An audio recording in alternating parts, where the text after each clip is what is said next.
Hey, what's going on, friends and Freedom Crusaders? Happy Halloween! Hope you're having a great day. Hey, I wanted to go live in this video and share with you two scary tricks that almost ruined my Halloween home business treat. And what I'm going to do is share with you two big mistakes I made in a recent sales interaction that definitely could have killed the sale and then also killed the opportunity that I might have had to work with this great person.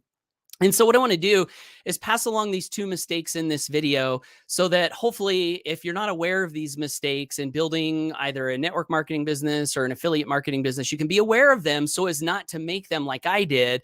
And then also I want to share with you a third tip that made it so that even though I made these two big mistakes, the person that I was working with thankfully was forgiving and ended up joining my business and buying all the products, going all in, and is one of my most exciting new friends and business partners. So that's what I'm going to be sharing in this video.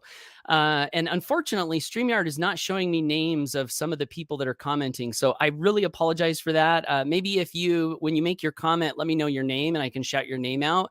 But someone says, "Hey, Paul," and then StreamYard says Facebook user. So I'm not going to call you a Facebook user. I'm going to call you an awesome person. So thanks for tuning in.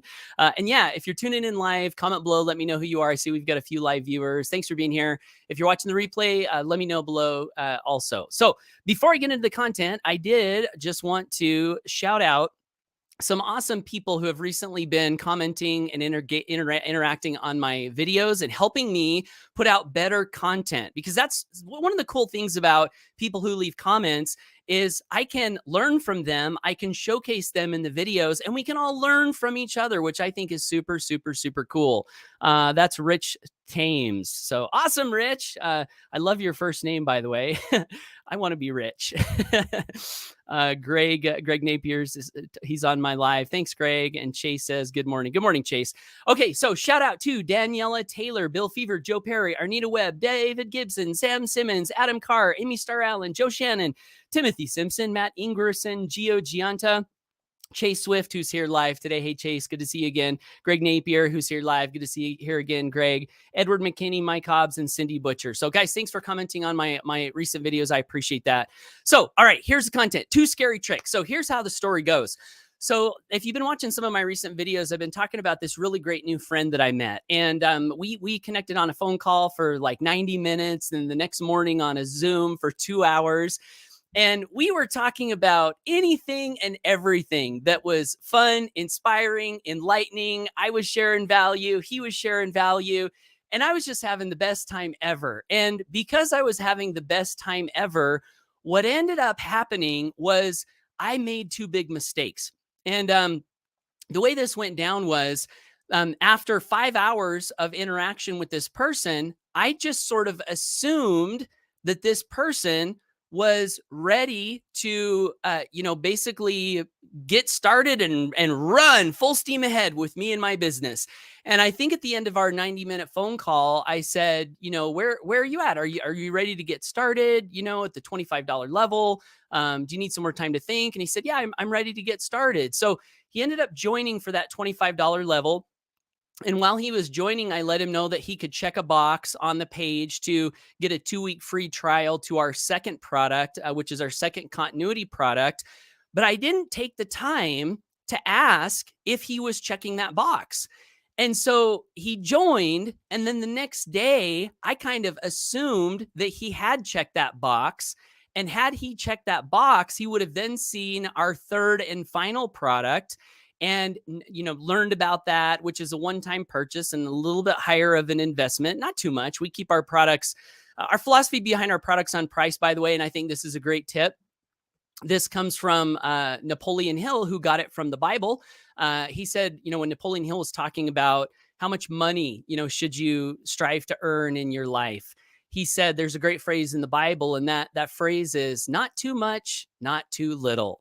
And I always thought that was a great phrase. And so with our products and our prices, that's the goal with our pricing structure, is not too much. We don't want people to ever get hurt. We don't want people to ever go in debt for our products. So not too much, but also not too little, and not too little because We want to have enough of an investment that, people pay attention. Picked up a phrase from another great marketer one time who said, when people pay, they pay attention. So you want to have your price structure enough so that when people pay, it's a little bit of an investment so they'll pay attention. And also, you want to have your pricing structure high enough so that you're motivated to deliver as much value as you possibly can for the product, in the product, right? And also, if you have a commission plan like we do, we want to pay 80%. Well, we pay 80% commission. And so we want to make our product prices high enough so that when I make a sale as an affiliate or any one of our other affiliates makes a sale, that it's worth their time, right? They earn a nice size residual income. So anyway, that's a tangent, not too much, not too little. And so long story short, I assumed all of these things. And so then because of that assumption, I began to proceed in my communication as if my friend had bought that second product, had seen that third sales video. And so, I was, sending information around the bonuses that were attached to that third video. And there's a 3-day time frame on getting a discount on that third product. So on the third day, I said, hey, not sure if you're still thinking about that third product. Totally cool if you're not, but here's something else to think about. And after that last message on the third day, I got this great response, and I want to share it with you. And this is what my friend said. Not sure if you noticed, but the only thing I have purchased so far is the $25 entry piece, which is what I had in mind for getting started going into this thing. Then an additional monthly recurring, and then he lists the price per month for the advanced, then the one time for the foundations piece, plus the cost of the domains and who knows what else. Guess what all that adds up to? A lot more than I was mentally ready for. That's what #truth. So he said, and here's the big piece for me. Am I ready to believe in and sell something I haven't experienced? Fear is creeping in. Fear of buyer's remorse, fear of going public and having it all go sideways and not work out, fear of the unknown, fear of the opinions of others. Does this resonate with you at all? And then he, just continued to share with me his honest and true thoughts and feelings. And when I read that message, I knew right away that, oh my gosh, I didn't even check to see where this person was at. In my excitement, I was just like, yeah, here's all the good stuff and let's go, go, go. It's going to be so great. And that caused this hesitation in this great new friend of mine. And so here are the two mistakes that I made. And Arnita says, value for happy Halloween. Woo, that's the goal, right? Thanks, Arnita. Hopefully this is value. So here's the two mistakes that I made. And I think maybe I'll just read my response to this great new friend. I said, thanks so much for being willing to be open and honest with me. Absolutely, I resonate, and it's totally my bad. I probably rushed you through things without a proper understanding of where you are at. And let me just say, no worries or pressure at all. Now that I think about it, I don't even know if you've seen our actual sales video. That would be a great place to start if you have not seen that yet. This is the message we send to people on the front that usually does the best job of explaining what you're talking about. So I think what happened was he had found one of my lead magnets on the internet, which is like a 7-video lead magnet series of how I went from struggling to sponsor and recruit in network marketing to becoming the #1 earner in the company that I was in at the time. And if you want to check that out, you can visit it by going to onlinerecruitingsecrets.com. But in that 7-video series, what it does is it's more training. It's like, A to Z, things you need to be aware of, powerful lessons. And then it kind of soft introduces my company. So I think what happened was he had found these videos and that's how he got connected with me. And then I helped him get started and he hadn't even seen the official sales video for our company. And so I felt bad. And the two mistakes, let me clearly articulate them. Mistake number 1 is I assumed. Never assume. If you can avoid assuming, don't assume. Ask questions and listen, right? So on that join page, when he was filling out that form, I should have stopped and said, do you feel comfortable checking that box for the 2-week free trial? And then listen to what he said. Odds are he would have said, no, not right now. I'm just ready for the 25. Perfect. And then I would have known where he was at so that my later communication would have reflected that knowledge. So I didn't do that. That was a mistake. The second mistake that I made, great tip, don't assume, ask questions and listen. Yes, absolutely. So assumption, okay, so the second mistake that I made in my excitement to meet this new, what seemed to me to be harmoniously aligned business partner and friend was I didn't take this person through a step by step progression. Instead, I fire hosed everything because I assumed so much. I didn't take him through a step by step progression. So if I would have stopped and asked the question, I would have found out this is where he's at. He's joining on the 25. Okay, what's the next step for someone who does that? Then I would have probably sent a different set of instructions as the next step. Anytime you can, when you're working with people one-on-one and not assuming and finding out where they're at, where they want to go, the best thing we can do as guides. I like to think of myself as a guide. I don't have negative feelings around sales and marketing. But a lot of people, when they think of sales and marketing, they have so many things wrapped up in those terms, some good, some bad, that I'll just parse it all out and say I look at myself as a guide. And as a guide, my goal is to find out where you're at as a person, where you want to go, and then what is the next logical step that you can potentially take to move you from where you're at right now and help you get closer to your goal.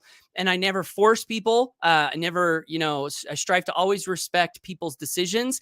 And this, by the way, is a great misconception that people have about sales is they think salespeople have to be pushy, manipulative, super, super persuasive, and kind of like push people into things. That's not been my experience at all. My experience has been when you take the time to listen to people and you really care about people, they will open up to you and tell you where they want to go. And then you can respond with, hey, thanks so much for sharing that with me. It sounds like this potentially might be a good next step. Are you open to, hearing about it? Yes, I am. And then you share that next step honestly and authentically. And then when you're done sharing that next step, you ask, are you open to moving forward on this next step? And then you hear what they say. Most times, if you've done your job in building that relationship of trust, they'll be like, yeah, that makes perfect sense. Next step. Yeah, let's go. And then you can help that person take that next step. When that next step is completed, you do the same thing. And this is applicable in a sales process. And it's also applicable now you've got a new team member. Now what? Same thing. And a metaphor to remember this is like a stairwell. So when you're working with someone in a sales process, it's like a stairwell. What's the first step? What's the next step? What's the next step? What's the next step? They get to the top and they're like, let's go, I'm in. Now they're starting at the bottom of the next stairwell, which is I'm a new member. Now what do I do? Same thing, another stairwell to help them step up step by step. And had I done this in this interaction, it would have eliminated a lot of confusion, probably would have eliminated maybe some of the fears that popped up for this great new friend. And Chase Swift says, great tips. Don't assume, don't fire hose. Yes, that's it, brother. Thanks. I know I'm preaching to the choir to you, Chase. You're a pro at this. But hey, I like to think of myself as maybe a pro too. I've been doing this for over a decade and I still made these mistakes. So reminders are good for pros too. So the last thing that I wanted to share with you before I close out is the good news. This person ended up forgiving me, joining, and buying all the products and going all in anyway, which, woohoo, I'm so excited. I'm so excited about that, both from the commission standpoint for me, from the Feeds My Starving Children standpoint, because we donate a portion of all our sales to help feed starving kids. But I'm most excited for this new person, this new friend, who I'm keeping his name out because I don't want to divulge any information that this person might not be comfortable with me divulging. But I'm excited for this person because I believe his decision to join, buy all the products, I believe is a great next step for him on his freedom journey. So why did he end up joining? This is the last lesson I want to pass along. I learned this some time back, and I like to call this the 20% that creates 80% of the results in sales. And if you get this part right, then it almost doesn't even matter if you make mistakes. And I'm going to ask you guys, live audience, everyone who's here, we got a handful of people here. What do you guys think I did right in this interaction that maybe helped this sales transaction to finish off in a happy way for both of us? What did I do right that made it so that even though I made these mistakes, I was still able to help this new team member get started? Do you guys have any guesses? I'll give you 5 seconds to post in the comment if you have a guess. 5, 4. Chase has one. You apologized and were humble. That's good. That's a good guess. That probably helped. David says, great tips and thank you. You pointed and guided. Thank you, David. It's not what I'm looking for, but good tips, guys. 3, 2, 1. One more. Owned your mistake. That's a good one. And I think everything that you guys have mentioned, here's Topper. You took responsibility. Okay, so I think you guys are all right. And all of these things help to do the thing that I'm going to share. Okay, here it is. You guys ready? Here it is. Remember, I said I invested 90 minutes on a phone call, 2 hours on a webinar. What were we doing in that, what is that? 3.5 hours of time together? Building rapport. Building rapport, building know, like, trust, building a friendship, building a relationship where I was feeling like I could trust him. He was feeling like he could trust me. And Chase says, building a relationship. Exactly. So here's a phrase. Milton Erickson said this. Milton Erickson said, David Gibson says, you went the extra mile to build a friendship. That's exactly right. So Milton Erickson said, anything is possible in the presence of rapport. And I remember hearing another mentor one time. He was actually my first mentor that I found on the internet. He was telling a story one time from stage, and he said, I used to study these scripts, like what are the exact words that I need to say? And I would memorize these scripts, and I would get on the phone with a prospect and I would go through these scripts perfectly. I'd get the scripts exactly right from the people who are producing the results. And guess what? No sale. And then I started to learn how to build rapport. And as I was building rapport with people, I began to notice that the script didn't even matter. In fact, sometimes I could say the worst possible thing you could imagine to somebody, and they would still join. And what was the difference? The difference was rapport, trust, relationship. So all of this to say, yes, we want to not assume. Yes, we want to work people through step-by-step process as much as we can. And thirdly, the most important thing I believe we can do if we want to have success now and in the future is do everything that we can to build trust and rapport with people in a one-on-one conversation, on a video with your email list, through your consistency, through your good heart shining through your eyes and your mouth, by always telling the truth as best you know how, by always doing what you can to help people do things that are good. What that does now and in the future is it builds an environment of trust and rapport. And I think that's the most magical thing any of us can do to generate sales now and in the future and create an income that sustains us far off into the future. Jeff Topper says, people don't care how much you know until they know how much you care. Wow. I think that is so true, Jeff. So true. Thank you so much for sharing that. So that's it, guys. That's a video. Happy Halloween. Thanks everyone who tuned in and left me great comments and helped all of us grow together. If you're just finding me for the first time on social media and you want to stay connected, learn more from me, get more videos like this, hear more about my vision and crusade, which is to help free people, as many people as I can, through principle-centered leadership, please consider visiting my website, pipelinemoney.com. If you put your name and email in that form on that page, you'll be subscribed to my email list, and I send content like this out a lot. And also, if you're open to generating an additional passive income stream in a way that makes you feel good, in a way where you can be in alignment with truth and in the highest good, in a way that you can grow a residual income and not feel sleazy or ashamed of what you're doing, when you go to pipelinemoney.com and subscribe to my email list, not only will you be adding yourself to my email list so you can get more content like this, but you also have a chance to see the business model that myself and my business partner and a bunch of other really amazing people have created and are creating. We've been in business now for 6 years. And we're really doing some awesome things in the marketing and home business world. So pipelinemoney.com, you can check that out. And that's it, guys. Thanks for tuning in. Have a great day. Get out there, go for your dreams, and hope to see you in some kind of an interaction sometime soon. Bye for now.